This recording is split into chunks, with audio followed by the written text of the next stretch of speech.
Okay, so let me pull up the questions real quick. Where did those go? Okay.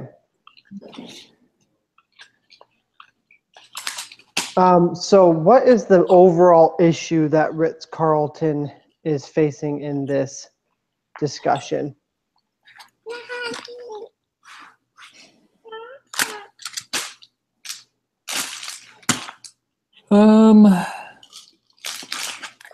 The So I'll just read something that I underlined.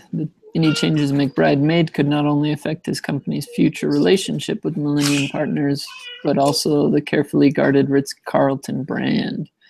So they're entering I don't know if a new market, but at least a new location. And there's lots of changes that they're undergoing to meet the Washington, D.C. crowd and their wants and needs. And they're also pulling in a new partner, Millennium Partners. And so there's lots of change, and there's kind of the tear between trying to keep what they've done well and still be successful in a new area. Yeah. Yes. And Sarah just emailed. She said that she's having a hard time pulling this up.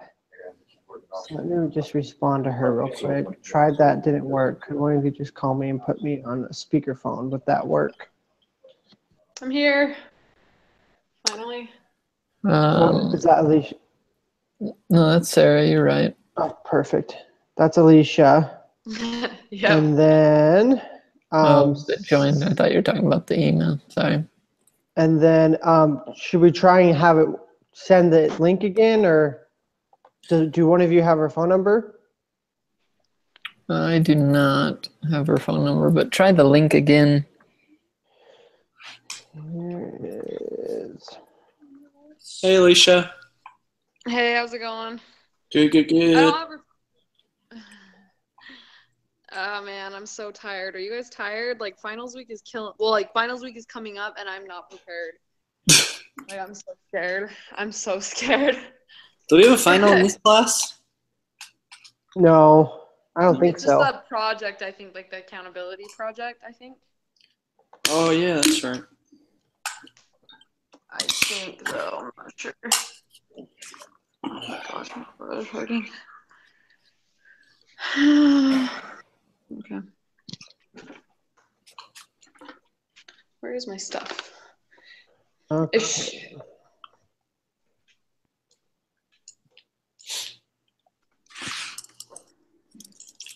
So I sent that to Sarah, and we'll see where that gets us. Everybody's dinging. So the Ritz-Carlton, they're looking to, they're in the Washington, D.C. area, but they face a lot of challenges as far as catering to the Washington, D.C. needs. So Kevin mentioned that one of the things that they're facing is, just figuring out a new way to reach that market, and also to that they're facing a new Millennium Partners that they're dealing with. Alicia, do you have anything to add to that? That sounded good. Okay, so the next question would be, okay, so what's the Ritz-Carlton's competitive advantage, and what is a competitive advantage in general? So we'll go, what is a competitive advantage, and what is the Ritz competitive advantage compared to other companies?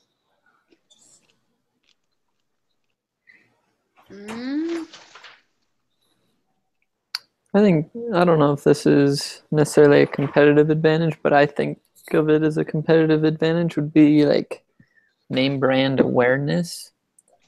Mm-hmm. Yeah. For example, like if I go to buy a pair of shorts or basketball shoes or something, and it's like a Nike, Adidas, or Under Armour, it's like, okay, that's solid. Whereas if it's something I've never heard of, it's like, maybe this is good. Maybe it'll work or last, but maybe they won't. Yeah. And so I think for Ritz-Carlton, they have that same feature working for them. I mean, before even reading this, Ritz-Carlton, it's like, okay, I've heard of it. I've never stayed there, done anything, but I've heard of them. Yeah, it talks about in the case that they won an award in 1992 for becoming the first organization in the hospitality industry. Like, they got recognized for their hospitality, which is pretty neat. Yes. Now, is one of you calling Sarah? Or do you want me to call her in? I could try to get it. Okay. See if that works, and then I'll work on it. I'm getting her in.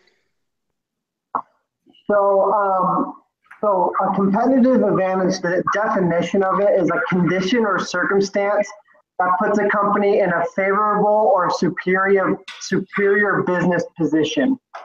So Zane, you mentioned hospitality. That's kind of, and well, Kevin mentioned name recognition, and Zane, you mentioned the hospitality side of things. What makes Ritz-Carlton hospitality different from others?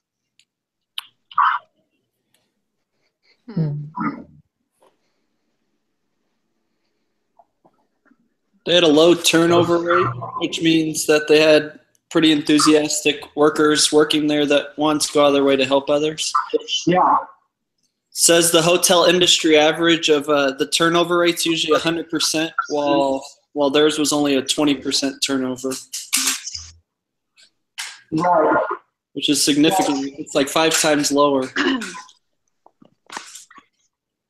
So yeah, so they're kind of, and this kind of goes to the next question, but they're kind of doing the Ritz-Carlton experience. Like, it's a great place to work, it's a great place to stay if you're not working there, because of the overall experience, overall atmosphere that you're going to get. It doesn't compare to any other place. So what in essence, so Zane kind of touched on it, but what in essence is the Ritz selling to people? Are they selling an experience? Are they selling, what exactly do you think from the reading of Carlton selling to people? They had like career advancement for their employees, which is pretty motivating.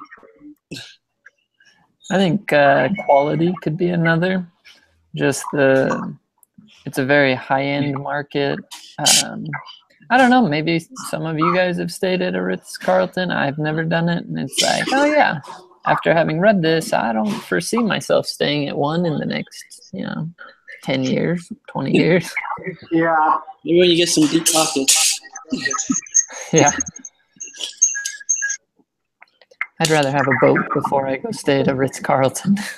Yeah. Yeah, and I've never stayed at a Ritz-Carlton before. My father-in-law just last week stayed at a Ritz-Carlton for the first time. So I should have asked him, but I totally forgot. But so what I kind of liked was basically there's a part of this where it talks about their service and how they want to they introduce what they call the technology butler, and then it says which comprised a staff of technicians available 24 hours a day to assist guests with computing problems and other technological difficulties. So that's something that the Ritz-Carlton kind of initiated with the hotel and the hotel industry, is they kind of automated, made it technological, and then offered assistance for that technology throughout the time being. So I think their overall thing is high-end quality is what they're selling to everyone. Anything else to add, any of you, on what the Ritz-Carlton's selling? Here's a fun side note. Just clicking around. We could check into a Ritz-Carlton in Denver, Colorado tonight for $425, up to $630, or $1,000 if you want the luxury suite, $1,200. I'll take that. Hey guys. Yes. Sarah's on with us. I don't know if you can hear her though. Can we do like a little test thing? Sure. Hello, Sarah. Yeah.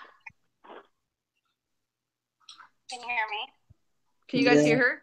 Yep, we can hear her. Okay, awesome. All right, you guys can continue talking then. Perfect.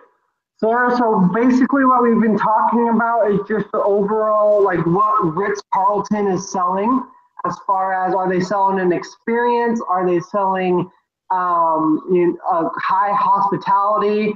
So in your opinion, what is the Ritz-Carlton selling to the consumer? Is it an experience? So what? So my opinion, what's what? Like, are they selling, like what is Ritz, that hotel company, what are they selling to their people? Like, are they selling an experience or what are they selling? In your opinion? Service. They're selling service, is what she said. Yeah. Perfect. Okay. Next question is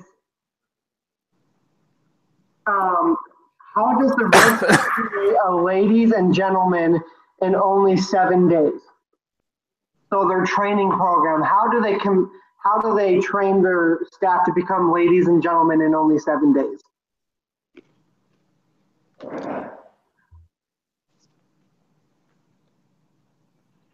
Well, I think they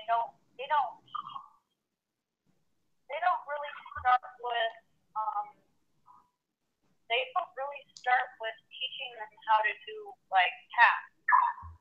They teach them how to treat people. They teach them how to deal with people and not tasks. And also one of the things that I noticed about the way that they do things is that they make sure that they only start out they only start filling up their hotel at a certain capacity at first, so that their people can reach perfection first before they so that they can be perfect at their job and get up to speed and be perfect at it before they get this full blown, capacity of people to serve. Yeah, absolutely. And then just to add on to that, I kind of like their motto that they have. So it's in Exhibit 11. I don't know if any of you got that down that far in the exhibit, but their motto is, "We are ladies and gentlemen serving ladies and gentlemen." And so, a lot of people when in the hotel industry and all that, you don't really see your guests as ladies and gentlemen. You could, so if you're at a really ritzy hotel chain and you go to the max, sometimes you don't see your guests as, ladies and gentlemen. So I also think it's the mind frame of, okay, your guys are ladies and gentlemen, and everyone's a lady and gentleman at the Ritz-Carlton Hotel, and and then it all starts from the top. So how the top treats their employees, do they treat them like ladies and gentlemen? Do they treat them with overall respect or not? And it will all trickle down from there as far as the overall experience. So going off of that,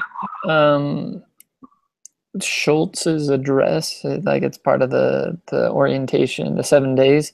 He says, "You are not servants. We are not servants. Our profession is service." And so it just kind of ties into what you're saying of the motto, the idea that, like, yes, we're in the hotel business and we have to do actions like to make the hotel work and set up rooms and different things, but we're not like the idea that we're not the servants. We are ladies and gentlemen helping others is kind of a cool twist on it to make it, you know, a higher quality, a more upbeat. And I feel like, yeah, and I feel like with that kind of shows the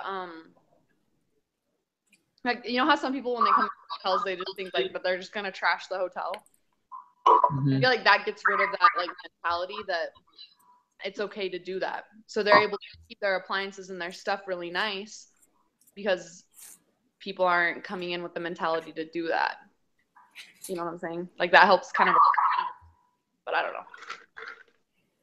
Yeah, absolutely. So that like for like how they were talking, like how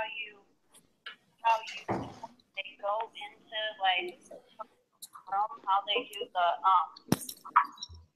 in-room service, how they should act. It's like you should treat it like you're entering someone's house. And like I thought about that, and that's true. Like that's their house. The big clients that are there. That's just their place where they're living, even if it's only temporary. And I felt like that before when I was at a place, and if you just barge on in, you know, it's intrusive.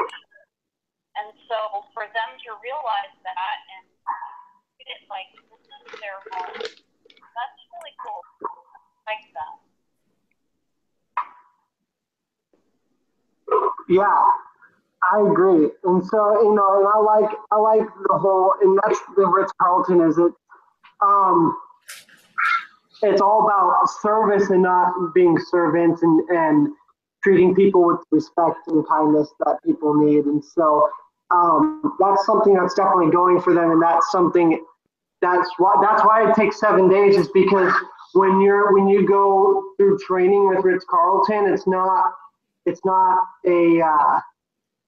a matter of, you know, well, you're here to do your job, you know, we'll treat you, but it's more of the fact of we'll treat you with respect and we'll get you to where you need to go, you know, professionally even, you know, we'll treat you with respect if you treat us with respect and the customer with respect as well. The next question, when we talked about that, so overall, how would you describe the leadership and values of the Ritz? Both pros and cons of the leadership.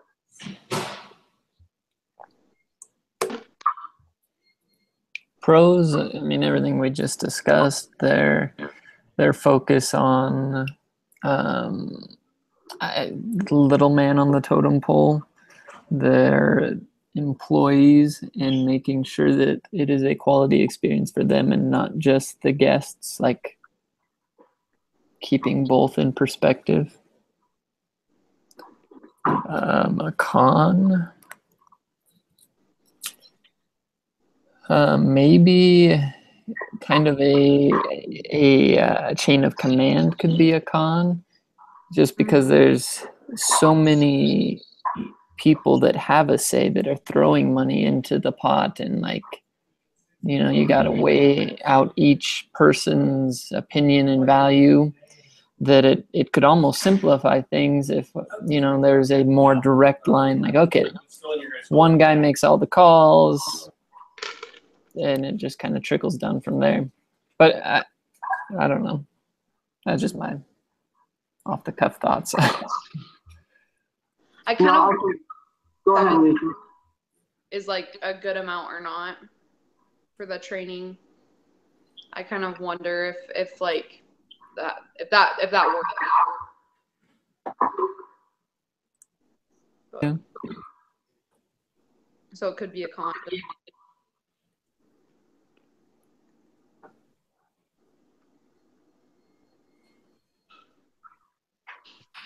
So, sorry, Alicia, you kind of broke up on my end. What was the con? I didn't really hear the con that you were pointing out. Sure.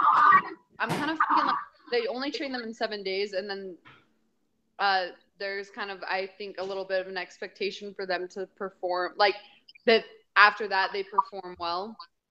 And part of me is not sure if like 7 days is enough time for someone to learn how to do like really everything. I don't know though. Gotcha. Okay, so that kind of leads to our next question, and that's kind of going to where the rest of the conversation is going to lead to. Is so should McBride lengthen the amount of time spent for training? So so I guess we'll just take a vote, and we'll start with Alicia and Sarah, and then we'll go Kevin and Zane. So should they lengthen their time of training past the 7 days or not? And then why?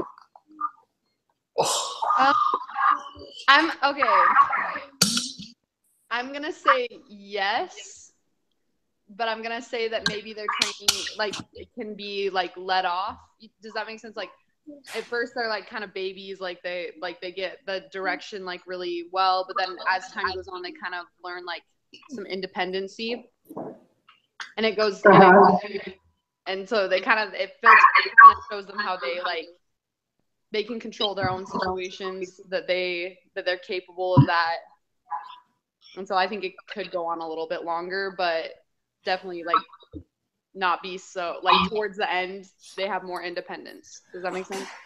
Yeah. So overall, you think they should lengthen it, Alicia? Yeah. Okay. How about you, Sarah?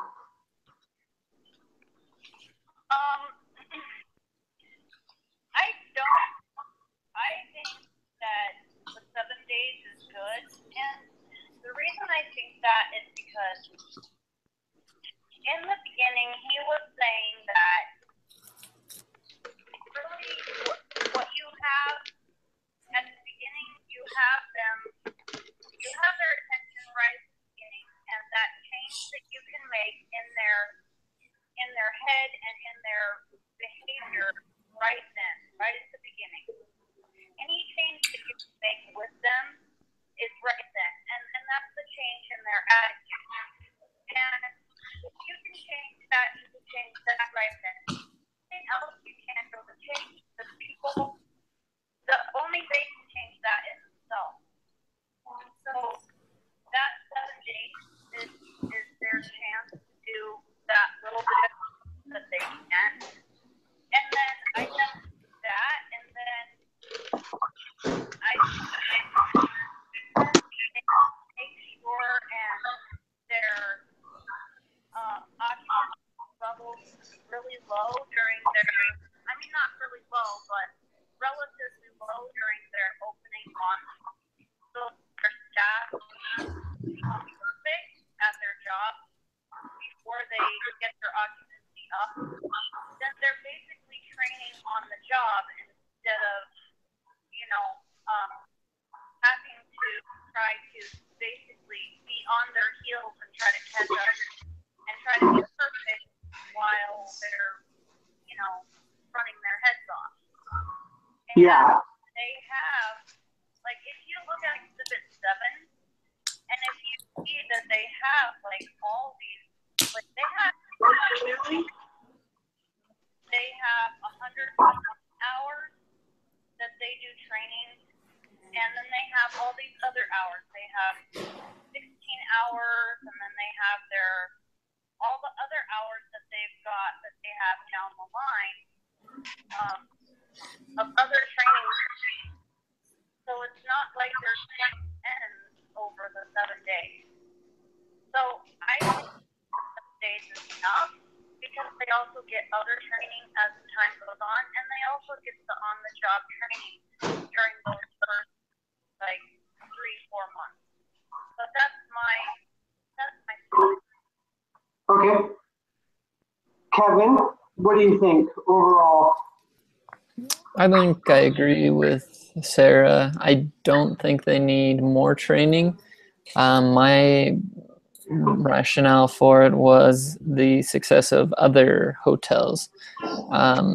This is not the first.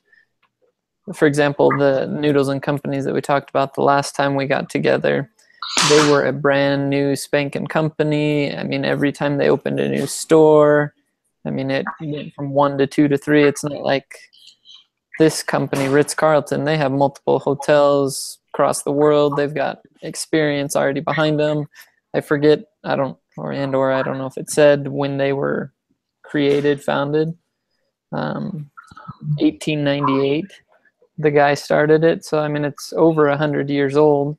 Yeah, they had some ups and downs through that, but I think they've got enough of a data source pool that their method is working. They can prove that, yeah, look, it works better, and they could, I don't know, do some sort of analysis to say, yeah, maybe we should improve this or maybe not.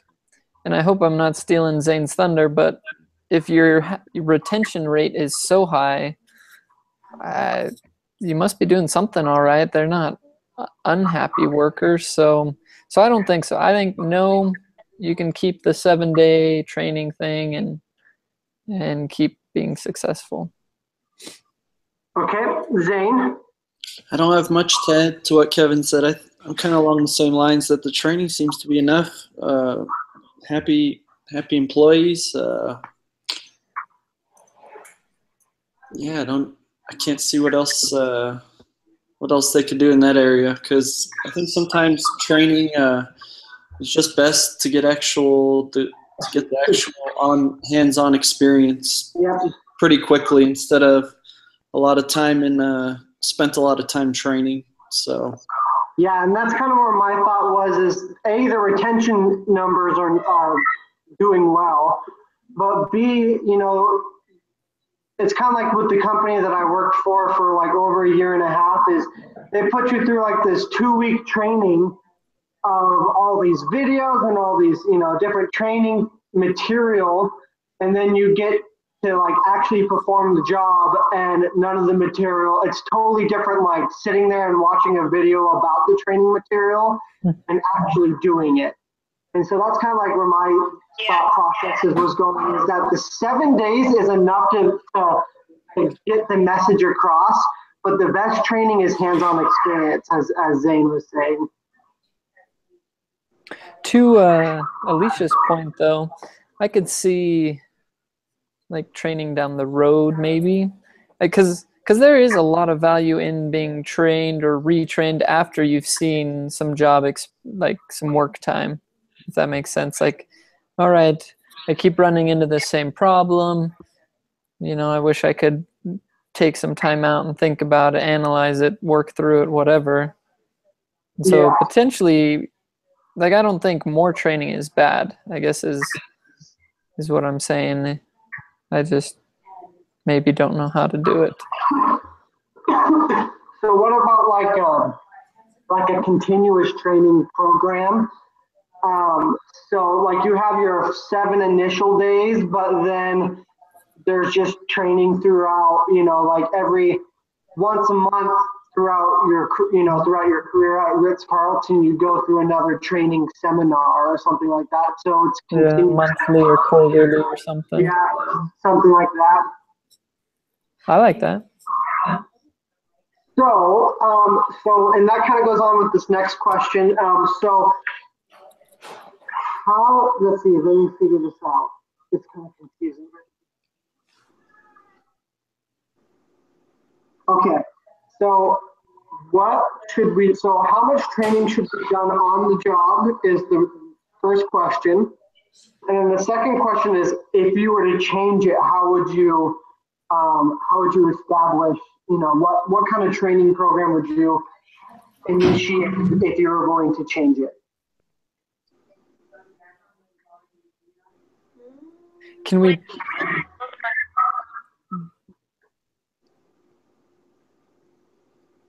we pick a job maybe? Because I think, at least for me, I feel like it's dependent on a job per job basis. For example, like the people that go in and clean the rooms, they need to be trained on like situational things. Oh, what do you do if you find someone's wallet in the room? Or maybe that's a bad idea. If you got to replace the sheets, where do you go to get new sheets? Or new towels. If somebody stole a towel or something, how do you get a new towel? And so I think that kind of training can be done quickly, and it sticks pretty well. Like, I don't think it's real rocket science. Yeah. Whereas maybe the front desk, you have more unique issues. Oh, somebody shows up and their credit card isn't being processed, or they don't have a reservation. I don't know, maybe there's more unique training opportunities that may be what they need for like a front desk, is just a peer system, so that, oh, hey, I've never done this issue before, let me go talk to my supervisor, peer, whoever, my backup that has done this, that can walk me through it, and then next time I can do it by myself. Yeah, I think that's a good idea. That sounds like a really efficient idea. Yeah, absolutely. Was someone else saying something?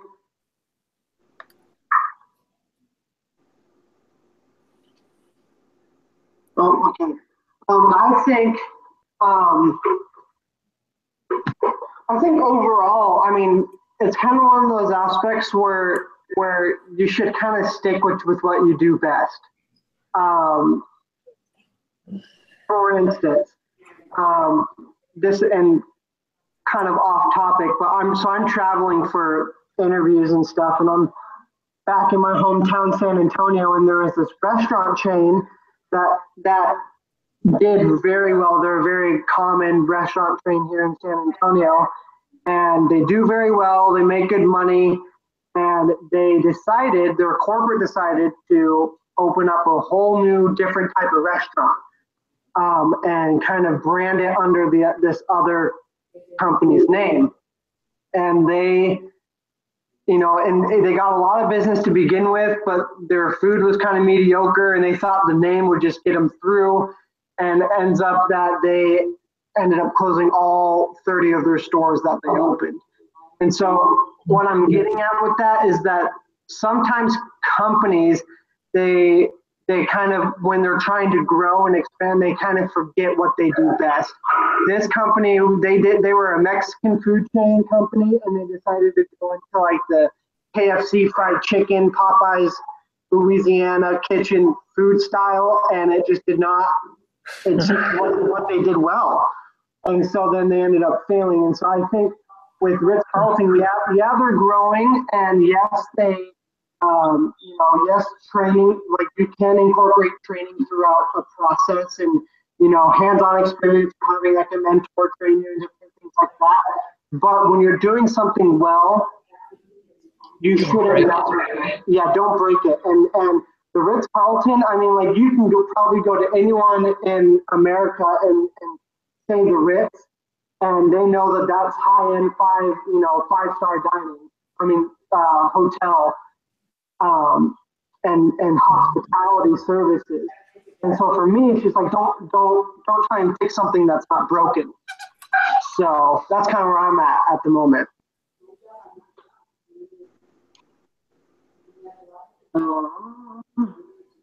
Anything else to add on with as far as how should they train how much training should be done on the job, or different changes that you think they could incorporate while keeping the same? Bless you. Thank you. Sorry.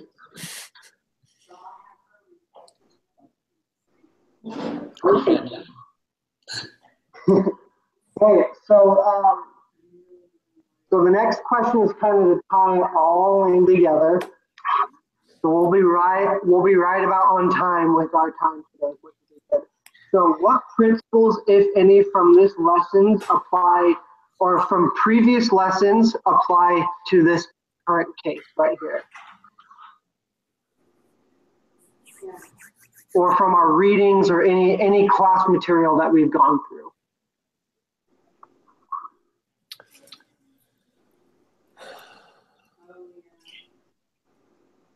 Well, for me, I don't know if this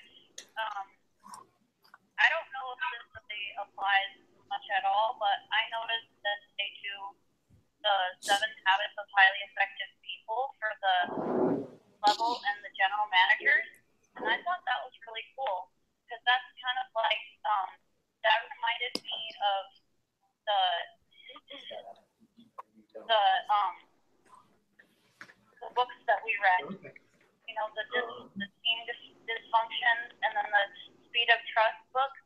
that reminded me of those, and that's kind of like that.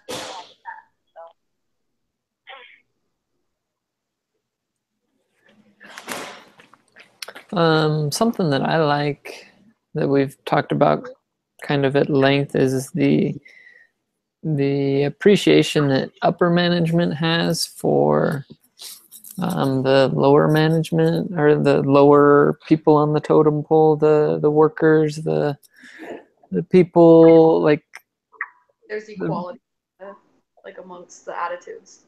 Yeah, the effort that they put in making them feel respected, and that, look, we can't do this without you. So you guys are the awesome part of this company.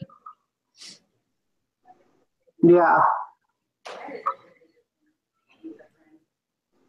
Zane, any thoughts?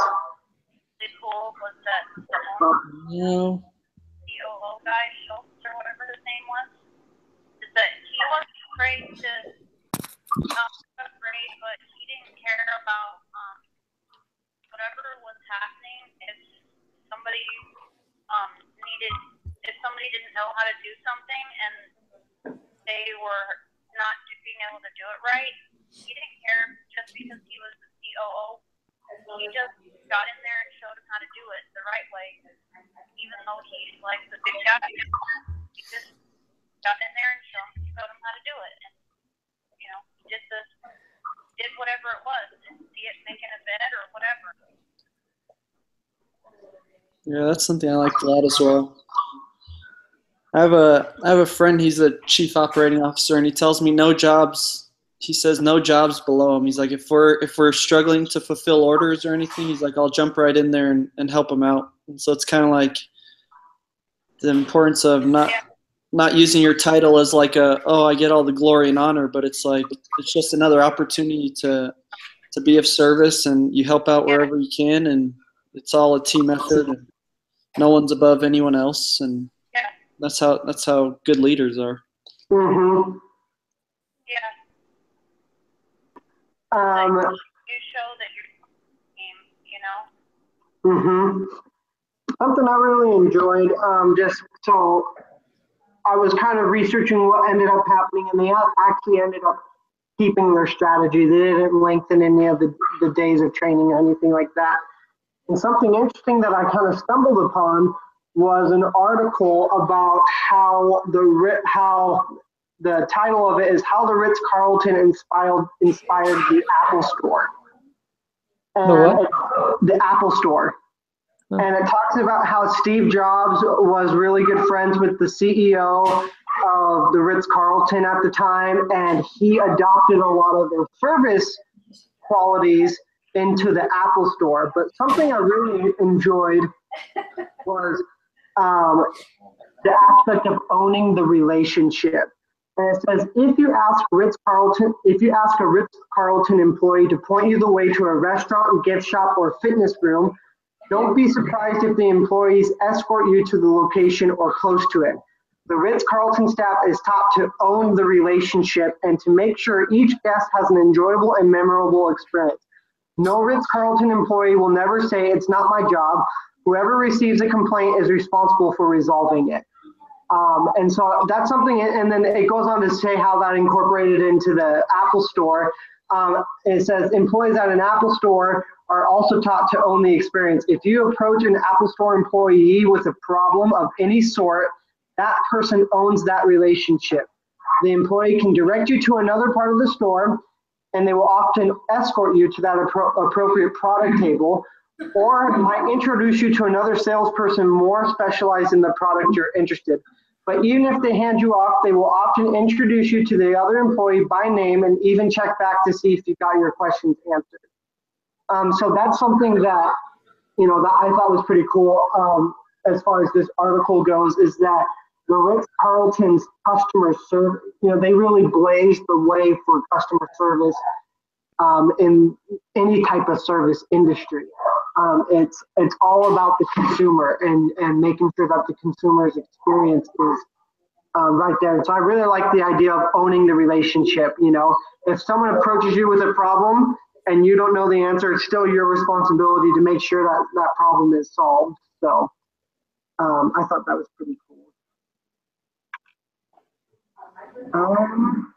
And then, let's see here. The last question. Okay, so I lost Sarah. Oh, okay. That's okay. We're almost done. We only have one more question.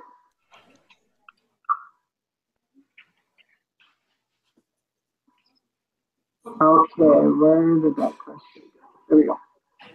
Okay, so the last question is, so overall, throughout this discussion and throughout this case study reading, what are your overall impressions of the Ritz-Carlton, and what they do well and which makes them good? It's kind of going back to what's their competitive advantage, and kind of summarizing that after we've had this discussion. So anything change as far as what you think their competitive advantage is? I want to. Oh, go Kevin. I want to put it to the test.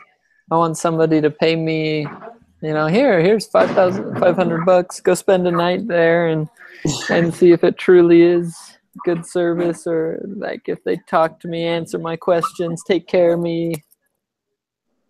That's where I'm at right now. Yeah. It sounds like they just have great customer service that stems from treating their employees right. And I think overall that sounds like a pleasant experience, and they've done something right because they're so well known throughout the world for to be a pretty positive company. Yeah. Yeah. I think overall they're all, it's all about the customer. It's all about owning that relationship, and it starts with the upper management owning the relationship with their employees, and their employees owning the relationship with their customers, and making sure that their stay is enjoyable. So I really think that that's their competitive advantage, is their customer service is far beyond anyone else's in that industry.